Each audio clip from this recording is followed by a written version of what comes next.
ဘောလုံးကွင်းထဲမှာတကယ်နေဖို့တင့်မှာတတိရှိလားဒီလူကတော့ကွင်းထဲမှာတကယ်အော်စကာဆုရလောက်တဲ့တရုတ်ဆောင်ချက်တွေနဲ့ဟန်ဆောင်လဲကြပြီးဒဏ်ရာရခြင်းရောင်ဆောင်ကတပွဲတည်းနဲ့ပင်နယ်တီ16ချိန်ထိရအောင်လုပ်နိုင်ခဲ့ပါတယ်ဒါပေမဲ့အဲ့ဒီလောက်ထိလုပ်ခဲ့တာတောင်သူအရှုံးနဲ့ရင်ဆိုင်ခဲ့ရပါတယ်ပရိသတ်တွေကလည်းအရန်စိတ်ပြက်ပြီးသူ့ကိုကွင်းထဲကနေမောင်းထုတ်ခဲ့ကြပါတယ်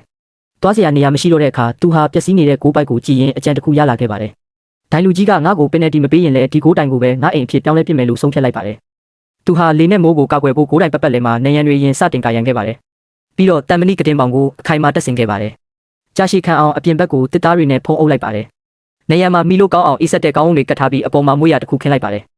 ဒါဆိုရင်တော့အဲ့ရအဆင်ပြေသွားပါပြီကတင်ကောင်းရင်းမှာတော့သူ့ရဲ့ဘောလုံးမတ်စုတွေထားဖို့စင်တစ်ခုစောက်ထားပါတယ်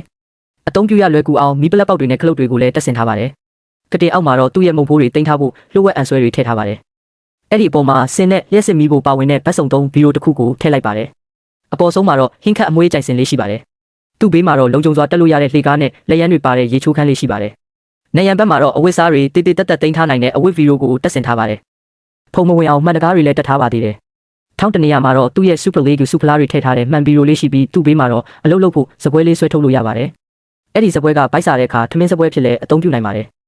ဒီလိုမျိုးပြင်ဆင်ထားမယ်ဆိုရင်တော့ဘောလုံးကွင်းထဲမှာနေထိုင်ရတာတိတ်ပြီးတော့ယူးကြောင်ကြောင်မနိုင်တော့ဘူးလို့ထင်ရပါတယ်